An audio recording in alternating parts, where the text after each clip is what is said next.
Deployment teaches you to expect the unexpected. A roadside bomb can be disguised as a soda can, a plastic jug, even a child's toy. You learn to trust patterns, anticipate lies, and prepare for the worst. What I didn't expect was betrayal wrapped neatly inside an email. I was 5 months into my tour in northern Iraq when it arrived. We'd spent the day clearing an abandoned highway, uncovering hidden pressure plates and cutting det cord out of sand that clung to everything. By the time I got back to base, I was running on fumes. I opened my laptop, checked my inbox, and froze. Subject line: "It's time we stop pretending." The email itself was 4 sentences long. Aisha told me she'd filed for divorce, emptied our joint accounts, and found someone who actually makes me feel alive. His name, she said casually, was Weston Sparks. 5 years of marriage, over in less than a paragraph. I didn't reply. Not right away. My hands hovered over the keyboard, but there was nothing to say. No pleading, no bargaining, no explanation that would change what I just read. So I closed the laptop, shoved it into my rucksack, and went to the showers. The water was lukewarm, the pressure weak, but it grounded me. I scrubbed the grit off, strapped my boots back on, and reported for night duty as if nothing had happened. Out here, there's no room for personal meltdowns. You compartmentalize, lock it down, and carry your load. Hours later, lying in my cot, I finally typed a reply. Acknowledged. 1 word. Cool. Final. Andy Hale, my closest friend in the unit, looked up from across the tent. "You look like somebody kicked your dog. What's up?" "Home stuff," I muttered. He studied me for a beat, then nodded. "No more questions. That's the unspoken rule in combat zones. When a man says home stuff, you let it drop." But I couldn't shake the weight pressing down on me. The signs had been there before I left. Long hours at the office, sudden interest in new friends. Her phone flipped face down on the counter. I noticed, but I didn't confront her. My job is disarming bombs, not chasing shadows. Still, I'd prepared. A few months before deployment, I rented a storage unit and tucked away the things I couldn't replace. My grandfather's watch, my mother's keepsakes, my VA loan paperwork. I'd even opened a small personal account, quietly routing part of my pay there. A safety net in case the ground gave out. At the airport, when I kissed Aisha goodbye, she barely looked at me. Her hug was stiff, her eyes dry. She said, "Don't worry, we'll be fine." I should have known then. That email was just confirmation of what I already sensed. But Aisha and Weston had no idea who they were dealing with. My whole career is built on patience, precision, and turning dangerous situations into controlled outcomes. And if they thought they could dismantle my life while I was halfway around the world, they were about to discover that I finish every fight that's brought to me. Looking back, the collapse didn't happen overnight. It was erosion. Slow, quiet, hidden until half the foundation was gone.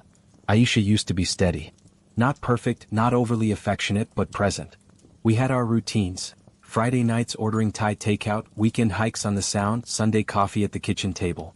She'd ask about the guys in my unit, tease me about how obsessive I was with gear checks, laugh when I triple-locked the doors before bed. Then, about a year ago, the tone shifted. At first it was subtle. She stopped coming to unit cookouts, claiming she was too tired or had errands. She took more late shifts at the dental office, then joined a fitness group she never mentioned by name.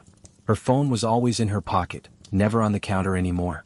When I'd ask who she was texting, she'd shrug. Just friends. I didn't accuse her. Accusations without proof blow up like faulty det cord. You risk more damage than the original threat. I just cataloged the changes the way I would while inspecting an unfamiliar device. You don't cut blindly. You observe, you measure, you wait. Still, there were moments that cut deeper than I let on. One night, I came home from training rotations late. Aisha was on the couch, scrolling through her phone. I kissed the top of her head, but she barely reacted. Her eyes never left the screen. When I asked if she wanted to eat, she said, "Already grabbed something," and that was the end of it. Another time, I suggested we take a trip before my deployment, a long weekend, just the two of us. She waved it off. "Too busy at work. Maybe when you get back." She didn't even pretend to be disappointed. That's when I started making moves of my own. Not out of spite, but out of survival. I rented a storage unit on the edge of town. Inside, I placed everything I couldn't risk losing. My grandfather's service medals, my mother's jewelry, even the original deed to the house, still under my name thanks to the VA loan. I also opened a private account at a different bank. Nothing flashy, just a slow siphon from my paychecks, a small deposit here and there. Enough that if the rug got pulled, I wouldn't be left with empty pockets. Andy Hale once joked that I overplan everything. "You're the kind of guy," he said, "who packs 2 parachutes for a jump and checks them both 10 times. He wasn't wrong. That mindset is what kept me alive in Afghanistan when I found myself crouched over a water jug stuffed with homemade explosives. And now it was what kept me steady as my marriage frayed. The night before I shipped out, Aisha drove me to the airport. The ride was quiet. Too quiet. When we pulled up to the terminal, she leaned in for a hug. It was brief, stiff. Her perfume smelled faint, like she'd stopped bothering to wear it for me. "Stay safe," she said flatly. That was it. No tears, no promises to wait for me, no "I'll miss you." Just 2 clipped words. I should have recognized it for what it was, the end. But I boarded that flight still holding on to a sliver of hope that I was wrong. That maybe deployment would give us both perspective, remind her of what we had. Instead, months later, I was in a dusty tent thousands of miles away, reading an email that confirmed what my gut had been screaming all along. The signs had been there. I just hadn't wanted to admit that the woman I married was already gone. 2 weeks after that email, I was eating powdered eggs in the mess tent when my phone buzzed. Service was unreliable out here, so when a notification got through, you checked it. Bank alert. At first, I thought it was another small charge. A grocery run, a bill payment Aisha forgot to cancel. But when I opened the app, the numbers didn't make sense. Our checking account, which usually sat in the 5 figures, showed $14.82. Savings? Wiped clean. Almost 50 grand, gone. The air around me seemed to narrow. I set my tray down, appetite gone, and scrolled through the transactions. Transfers, steady and deliberate, all funneled into an account I didn't recognize. The withdrawals started right after I boarded the plane for deployment. The timing wasn't coincidence. It was a plan. Andy Hale noticed me staring at the screen, fork untouched. "You look like you just saw a ghost, LT." I forced the phone face down. "Just money stuff back home. Nothing I can't handle." He studied me for a moment, then went back to his food. Out here we all carried our own weights. Nobody pried unless invited. Later that night, I called the bank from the comms center. The fluorescent lights hummed overhead as I sat in the booth, headset pressed against my ear. The customer service rep's voice was casual, detached, as she explained that the transfers were authorized from the joint account. Password confirmed. Nothing unusual flagged. Authorized. That word hit like shrapnel. When I hung up, I didn't move for a long time. Around me, other soldiers laughed on calls with their wives, whispered bedtime stories to kids, caught up with parents. Their lives stretched across phone lines like lifelines. Mine had been severed. Back in the tent, Andy found me sitting on my cot, staring at the ceiling.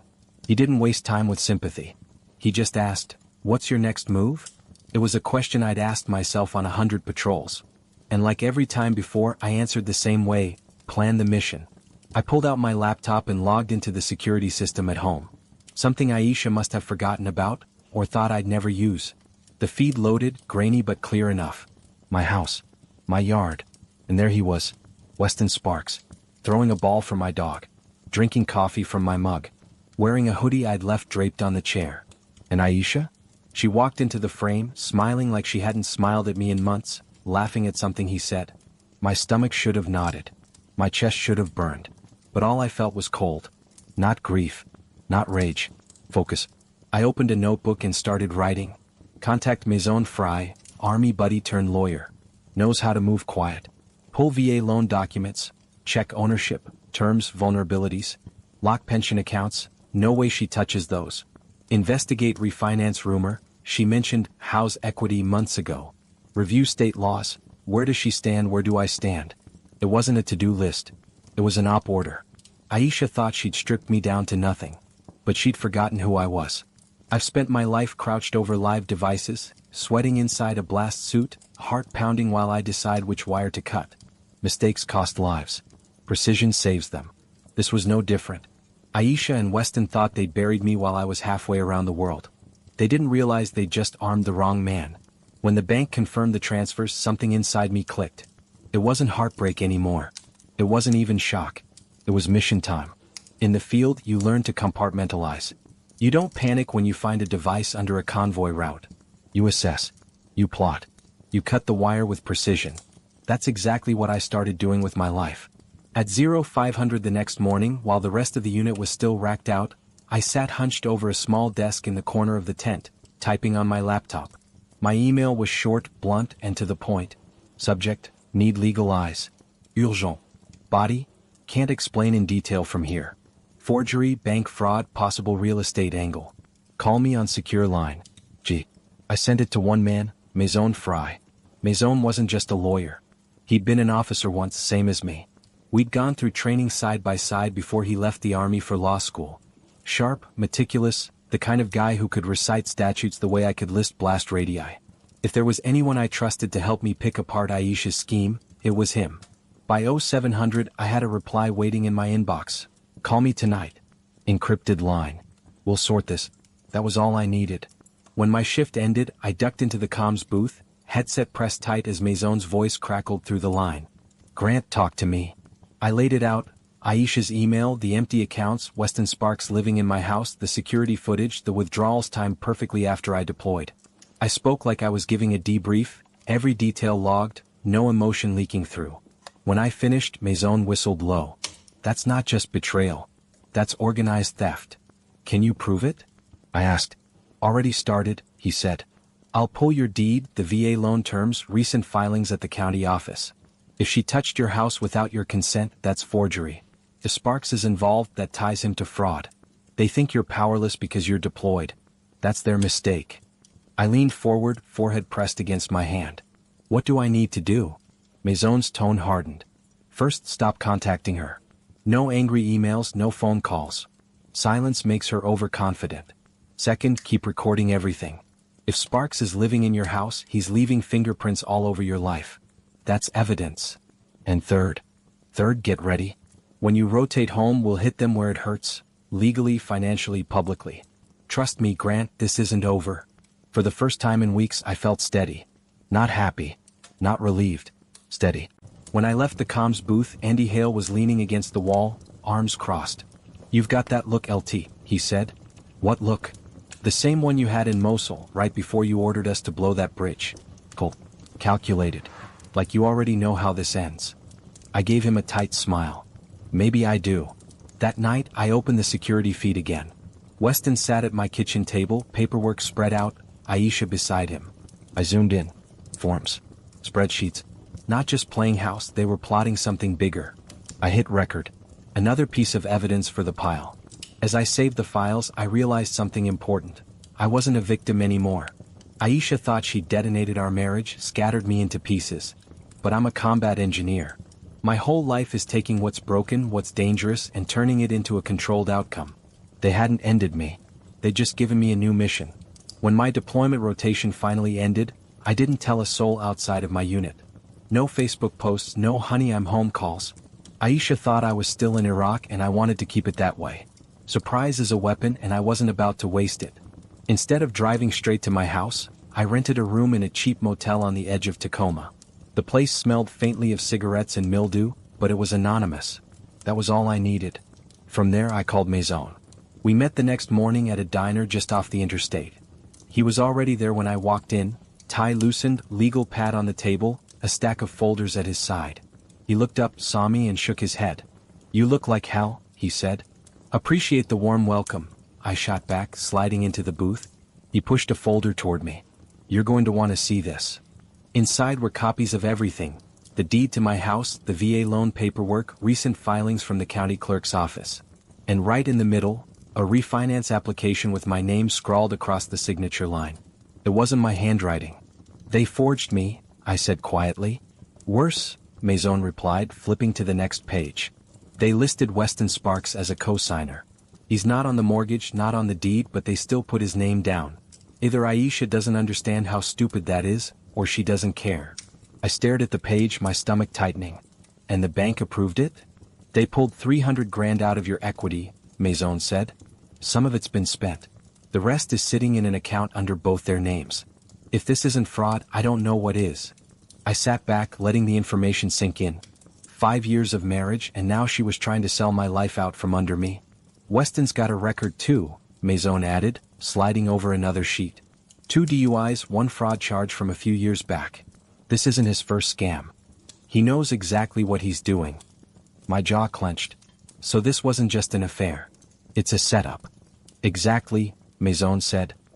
He finds women connected to deployed soldiers, convinces them to sell or refinance, then flips the property with a shady realtor. You're not their first target. But you might be the first who fights back. I nodded slowly, the cold clarity settling in. What's the play? First, we flag the refinance with the bank's fraud division. I've already started the paperwork. Second, we file notice with the county clerk. No changes to the property can go through without your physical presence. That locks it down. And Aisha? I asked. Maison leaned back, studying me. That depends on you. If you want her charged, we can push forgery, conspiracy, wire fraud. Or we can leverage her cooperation, force her to give up everything clean. Either way, she doesn't come out on top. I stared out the window at the highway, cars flashing past. For 5 years I'd built a life with Aisha. Now, sitting in a diner booth with evidence of her betrayal spread in front of me, I realized that life was already rubble. Let's freeze them, I said. Cut off their exits. Then we'll see how much rope they give themselves. Maison gave a sharp nod. Consider it done. As I left the diner, I drove past my house, parking a block away. Weston's truck was in the driveway. Scout, my dog, was in the yard, tail wagging as Weston tossed him a ball. Aisha's car was parked alongside, the same spot where I used to park after long shifts. For a split second, the urge hit me to storm up the driveway, drag Weston off my lawn, and demand answers from her. But that wasn't the plan. This wasn't about rage. This was about precision. And precision always wins. 3 nights after the diner meeting, Maison called me from his office. His voice carried that clipped edge he used when something serious had surfaced. Grant, I've been digging. Sparks isn't freelancing this. He's tied to a realtor. Name's Daniel Spencer. Ring a bell? No, I said flatly. Spencer specializes in quick sales, houses listed below market, flipped fast to cash buyers. Guess who shows up on at least 3 of his deals the last 2 years? Weston Sparks, I muttered. Bingo, Maison said. And get this. In 2 of those cases, the women selling the homes were military spouses going through divorce while their husbands were deployed. I gripped the edge of the motel desk until my knuckles went white. This wasn't just about Aisha losing interest or falling for someone new. It was a pattern. A system. Maison kept going. They use the same playbook every time. Convince the wife her soldier husband is hiding money or planning to leave her, push her into a refinance or quick sale, then pocket the spread when the property changes hands. By the time the husband gets home, the house is gone. I closed my eyes, forcing my voice to stay level. So they targeted me.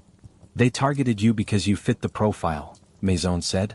Deployed, assets in your name, spouse restless. Sparks saw opportunity and Spencer provided the pipeline. My jaw clenched. How far have they gotten? They've filed preliminary paperwork to list your house, Maison said grimly. Officially, it's valued at about $470,000. Spencer's notes suggest they'd take $420,000 cash from a buyer he already lined up. That's 50 grand straight into their pockets, on top of whatever's left from the refinance. I exhaled slowly, steadying myself like I would before cutting a wire. Does Aisha know? Maison hesitated. Hard to tell. She signed the refinance, so she's complicit there. Whether she knows the bigger picture or if Sparks fed her a story, we'll need evidence.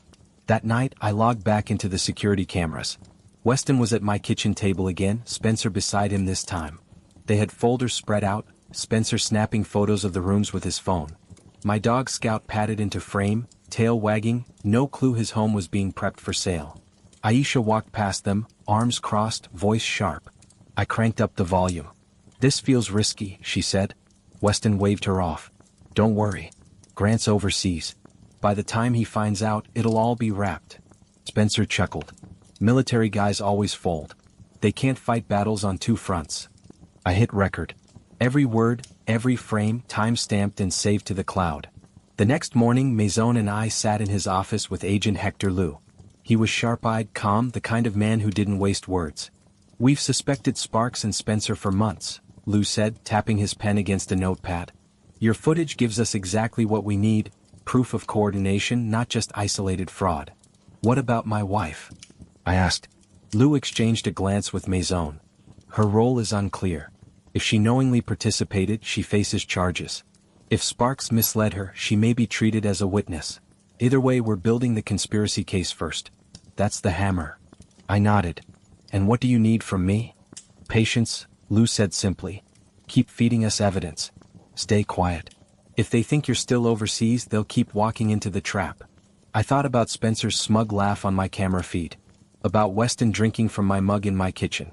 About Aisha's voice, sharper now but still complicit. Patience I could do. I'd been defusing bombs my entire career. And every device, no matter how carefully built, has a flaw. I was about to show them theirs. The following week blurred into a cycle of waiting, recording, and passing intel to Agent Lou. I'd never worked with the FBI before, but Lou operated like a field commander. Calm, disciplined, no wasted words. He met me in Maison in a nondescript office building downtown. No flashy signs, no government seals, just gray walls and a humming AC unit. Inside the conference room, Lou spread documents across the table like battle maps. "Here's where we stand," he began. Spencer filed the initial listing paperwork. Sparks has been handling communication with potential buyers. We've got screenshots, bank transfers, and your home security footage tying them together. What we don't have yet is final intent, the moment they try to close. I leaned forward. "So we wait until they make their move." "Exactly," Lou said. "Fraud charges are one thing. But conspiracy? That's stronger.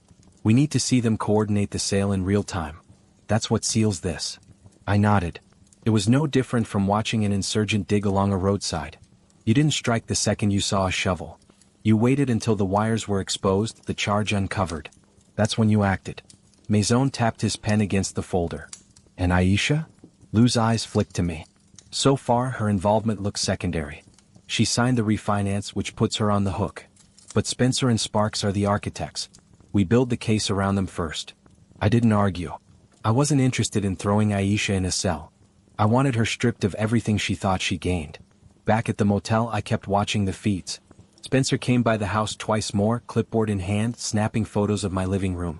Weston strutted through my kitchen like a landlord showing off property. Aisha hovered near the edge of the frame, arms folded, face tense. Each night, I forwarded clips to Lou. Each morning, he acknowledged receipt with a short, "Got it. Keep monitoring." The waiting gnawed at me, but it also sharpened me. Out here, patience was a weapon. One night, Andy Hale called. He'd just rotated back stateside too, and I'd finally let him in on some of the story. "Damn LT, he muttered after I finished. "IEDs are easier than this crap. At least with those, you know what you're dealing with." "Yeah," I said. "But the principle's the same. You wait, you watch, you strike when it matters." He laughed darkly. "And when you strike? They don't get back up," I replied. 2 days later, Lou called with the words I'd been waiting for. "They're scheduling the walkthrough with a buyer," he said. "Spencer set the meeting at your house. Sparks will be present. That gives us coordination, intent, and attempted fraud, all in one room." "When?" I asked. "Tomorrow morning." The calm in his voice steadied me, the way a commander's does before a raid. "Do I need to be there?" "No," Lou said. "You've done your part. Stay put. We'll handle the takedown." I hung up, staring at the motel ceiling. Tomorrow the trap would spring. Tomorrow Sparks and Spencer would learn they weren't the predators. They were the device, armed and waiting to be disarmed. I didn't sleep that night. Not out of nerves, but anticipation. I'd spent months defusing bombs in foreign sand. Now I was about to watch one blow in my own backyard. And this time I wouldn't be the casualty. I parked 2 blocks from my house the next morning, sitting in Maison's car with my laptop balanced across my knees. The feed from my security cameras flickered to life. Every angle was covered. The driveway, the porch, the living room, the kitchen. At 9:15, Daniel Spencer pulled up in a silver sedan with his company logo on the door. He smoothed his jacket, grabbed a clipboard, and strutted up the driveway like he owned the place. A minute later, Weston walked out the front door wearing one of my jackets, shaking Spencer's hand like they were partners. I turned the volume up.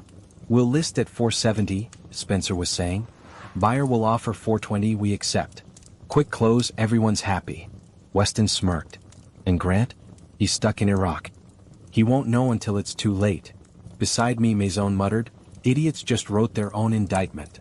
Inside the house, Spencer spread papers across my coffee table, gesturing toward the windows as if giving a sales pitch. Weston leaned against the counter, smug, casual, as if he hadn't just gutted my life. Then Aisha stepped into frame. Her arms were folded, voice sharp. "This feels reckless." Weston waved her off. "Don't worry.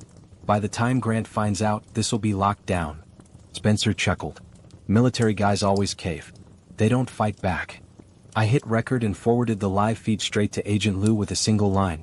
"Happening now." Minutes later, black SUVs slid quietly into position up and down the block. No sirens. No flashing lights. Just precision. Agents in dark jackets moved quickly, weapons low but ready. Through the feed, I saw Spencer glance toward the window, his grin faltering. Then the front door burst open. FBI. Hands in the air. Chaos erupted. Weston froze, mouth open. Spencer tried to gather his papers, but two agents had him pinned before he could move. Aisha gasped, backing into the corner of the room, eyes wide as agents swept through my house like a storm. From my seat in the car, I watched them all shoved into cuffs. Weston's cocky swagger vanished, replaced by a pale, slack-jawed stare. Spencer barked about misunderstandings, his words drowned out as an agent bagged his laptop and files. Aisha stood trembling, untouched but surrounded, watching the empire she built with Weston collapse in seconds. My phone rang. Agent Lou's voice was crisp. "We've got them. Fraud, conspiracy, wire fraud, attempted property theft. It's airtight." I kept my eyes on the feed. Weston was being led out the front door, head bowed, wrists bound. Spencer followed, shouting protests no one listened to. "And my wife?" I asked. "She's shaken," Lou said. "She may try to cooperate. That'll be up to you." I didn't respond. I just watched as Aisha stood on the lawn, hands over her mouth, staring at the SUVs carrying Weston and Spencer away. Her perfect little scheme had detonated in her face, and there was nothing she could do to stop it. I closed the laptop, leaned back against the seat and let out a long breath. For months they thought I was helpless. That distance and betrayal had left me with no moves. But they forgot who I was. I don't panic when bombs are armed. I cut the wire and I walk away alive. By the end of the week, the story was splashed across local headlines. Real estate fraud ring targeting military families busted. The papers didn't name names, but I didn't need them to. I'd seen Weston Sparks in cuffs with my own eyes. I'd seen Spencer shoved into the back of a black SUV, sputtering about misunderstandings. Justice wasn't abstract anymore. It was tangible. Agent Lou called me into his office 2 days after the arrest. He had a stack of folders in front of him, neat and organized. He slid one across the table. Weston's mugshot stared up at me. No grin. No smug tilt of the chin. Just another criminal caught in his own scheme. "Spencer and Sparks are both cooperating," Lou said. "Facing federal charges, fraud, conspiracy, wire fraud, identity theft. Sparks is looking at 8 to 10. Spencer's deeper in, closer to 12. "And Aisha?" I asked. Lou's expression shifted. "She's claiming ignorance. Says Sparks misled her, told her you were hiding money, that the refinance was necessary. But she signed forged documents. That makes her liable. The question is, how far do you want us to push?" I didn't answer right away. My throat tightened, but not from grief. Just calculation. Later that day, Maison laid the options out in his office. He spoke calmly, methodically, as if we were planning a briefing. Option 1, press charges. Forgery, conspiracy. She could face jail time. Option 2, leverage. Use her fear to strip her of everything: house, pension claims, restitution of stolen funds. She walks away with nothing but her clothes. I leaned forward, palms pressed against his desk. I don't need her behind bars. I need her erased from my life. Clean break. No ties. Maison nodded slowly. "Then we'll draft the settlement." When Aisha finally sat across from me in Maison's conference room, she looked like a shadow of the woman I once knew. Makeup barely covering the exhaustion, hands trembling as she twisted her wedding ring in circles. "Grant, please," she started, her voice cracking. "I never meant for this to happen. Weston, he told me things. He made it sound like you didn't care about me anymore." I cut her off with a raised hand. "Don't insult me. You didn't just cheat. You forged my name. You tried to sell my house. You drained our savings. That's not confusion, Aisha. That's choice." Her eyes glistened, but the tears didn't fall. She wasn't broken. She was cornered. Maison slid the documents across the table. "This is the settlement. You relinquish all claims to the house, his pension, and joint accounts. You agree to restitution of funds and sign an admission of forgery. Breach this and we pursue criminal charges. Do you understand?" Her hand shook as she picked up the pen. For a second I thought she'd refuse. But then she scribbled her name, shoved the papers back, and wouldn't meet my eyes again. That was the last time I saw her. 6 months later, the divorce was finalized. Sparks went to federal prison. Spencer followed. The ring collapsed, and the FBI recovered funds for multiple military families who'd been hit before me. As for Aisha, she vanished. Word was she moved back to Oregon, scraping together a life behind a receptionist's desk. Maybe she blamed Weston. Maybe she blamed me. I didn't care. When Maison handed me the final decree, he gave a small grin.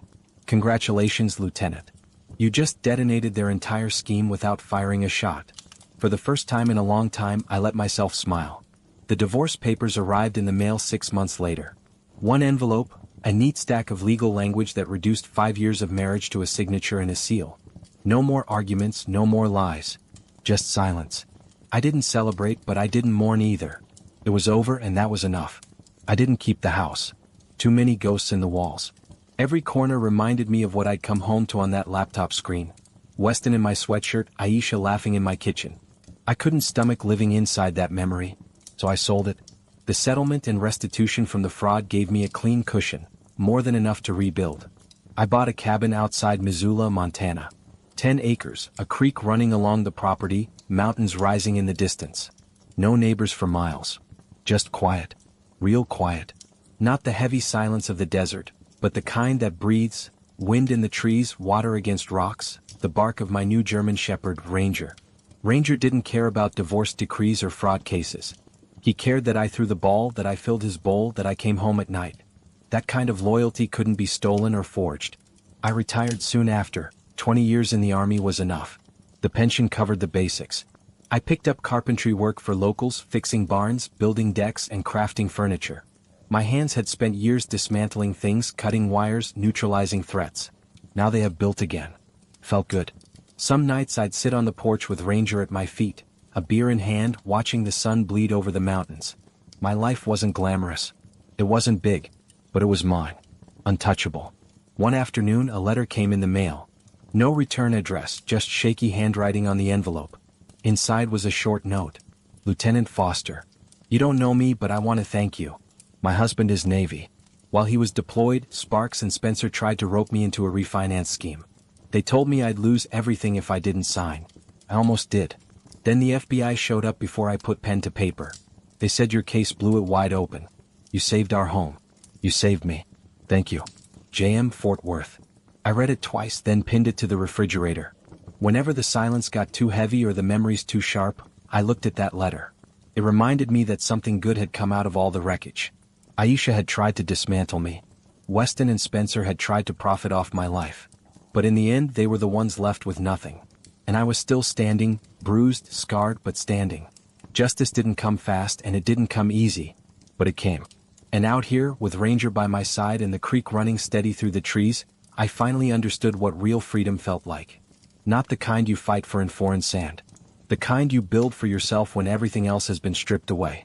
There are wars fought with rifles and tanks, and then there are wars fought in silence. On computer screens, in courtrooms, inside the brittle chambers of a broken heart. My battle wasn't one I'd trained for at West Point. It wasn't in any manual. But it left scars all the same. I had spent years in blast suits, hunched over wires and triggers, knowing that one wrong move could erase me. But nothing compared to the email that tried to dismantle my life in a few cruel sentences. Nothing prepared me for betrayal from the person I'd once sworn vows with. And yet, maybe that was the point. Life has a way of throwing charges where you least expect them. You either freeze or you cut the right wire. Aisha thought she'd cut me loose with a subject line. Sparks thought he'd outsmart a soldier.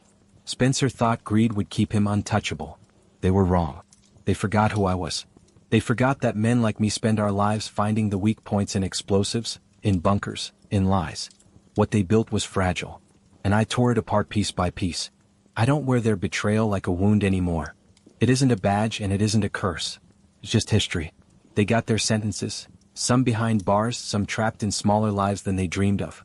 Me, I got freedom. The cabin isn't much to look at, pine floors, wood smoke in the air, the creek out back. But it's mine.